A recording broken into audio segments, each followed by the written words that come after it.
Thevalakkara Marth Mariam orthodox സുറിയാനി പള്ളി and Marabo തീർത്ഥാടന കേന്ദ്രത്തിലെ ഓർമ്മ പെരുന്നാളും തേവലക്കര കൺവെൻഷനും ജനുവരി 30 മുതൽ ഫെബ്രുവരി 8 വരെ നടക്കും. ഭാരവാഹികൾ വാർത്താ സമ്മേളനത്തിലാണ് ഇക്കാര്യം അറിയിച്ചത്. ഓർമ്മപ്പെരുന്നാളിന്റെ ആദ്യ ദിനമായ 30-ന് രാവിലെ 6:45-ന് ഫാദർ വിൽസൺ ശങ്കരത്തിൽ, ഫാദർ ജോൺ ഗീവർഗീസ്, ഫാദർ ജോബം കോശി എന്നിവരുടെ കാർമ്മികത്വത്തിൽ മൂന്നിന്മേൽ കുർബാന. 10-ന് ഫാദർ ജോയിക്കുട്ടി വർഗീസ് ഒരുക്കധ്യാനം നയിക്കും. വൈകിട്ട് 3 മണിക്ക് കൊടിഘോഷയാത്ര പടിഞ്ഞാറ്റക്കര സെന്റ് ഗ്രിഗോറിയോസ് ചാപ്പൽ കുരിശടിയിൽ നിന്ന് ആരംഭിച്ച് കിഴക്കേക്കര സെന്റ് മേരീസ് ചാപ്പലിൽ എത്തി ധൂപപ്രാർത്ഥനയെ തുടർന്ന് പള്ളിയിൽ എത്തിച്ചേരും. ജനുവരി മാസം 2025 ജനുവരി മാസം 30-ാം തീയതി മുതൽ, അതായത് വരുന്ന വ്യാഴാഴ്ച മുതൽ ഫെബ്രുവരി മാസം 8-ാം തീയതി വരെ വിവിധ കാര്യപരിപാടികളോടെ അവിടെ നടത്തപ്പെടുകയാണ്.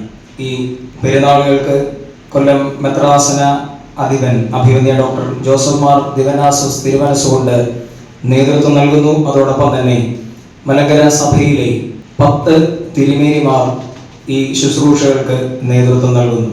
വിവിധ ദിവസങ്ങളിൽ ദേവാലയത്തിൽ വിശുദ്ധ മൂന്നിന്മേൽ കുർബാന, 5 ദിവസം ദൈർഘ്യമുള്ള കൺവെൻഷൻ, ഒരുക്കധ്യാനം, കൊടിഘോഷയാത്ര, കൊടിയേറ്റ്, ആധ്യാത്മിക സംഘടനകളുടെ വിവിധ സംഘടനകളുടെ നേതൃത്വത്തിൽ നടത്തപ്പെടുന്ന വിവിധ കാര്യപരിപാടികൾ.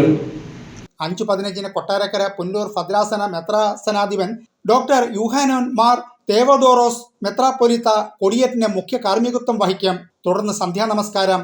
MGOCSM നേതൃത്വം നൽകുന്ന ആത്മഹർഷം programme doctor Sujith Vijayanpillai MLA ഉദ്ഘാടനം ചെയ്യും. ഫെബ്രുവരി 1-ന് രാവിലെ 6:45-ന് മൂന്നിന്മേൽ കുർബാനയ്ക്ക് father doctor MO John, father John Varghese, father VG Koshy Vaidyan എന്നിവർ കാർമ്മികത്വം വഹിക്കും. 5-ന് രാവിലെ 6:45-ന് പ്രഭാത നമസ്കാരം ഡോക്ടർ യൂഹാനോൻ മാർ ദിയസ്കോറോസ് മെത്രാപ്പൊലീത്ത, father John T Varghese, father Irene J Alex എന്നിവരുടെ കാർമ്മികത്വത്തിൽ മൂന്നിന്മേൽ കുർബാന. 10-ന് പ്രാർത്ഥനാ ധ്യാനം. വൈകിട്ട് 7-ന് നേർവഴി പരിപാടി അഡ്വക്കേറ്റ് അബിൻ വർക്കി ഉദ്ഘാടനം ചെയ്യും. തുടർന്ന് മുൻ DGP ഋഷിരാജ് സിംഗ് മുഖ്യ സന്ദേശം നൽകും. 6-ന് വൈകിട്ട് 6:45-ന് പൊതുസമ്മേളനം പ്രതിപക്ഷ നേതാവ് VD സതീശൻ ഉദ്ഘാടനം ചെയ്യും. വികാരി father Mathew T Thomas, Koshy വൈദ്യൻ പ്ലാവിളയിൽ, PT ജോൺ വൈദ്യൻ, ജേക്കബ് അലക്സ് വൈദ്യൻ, ജോബി വൈദ്യൻ, രഞ്ജിത്ത് P അലക്സ് വൈദ്യൻ എന്നിവർ വാർത്താസമ്മേളനത്തിൽ പങ്കെടുത്തു. ന്യൂസ് ബ്യൂറോ, കൊല്ലം.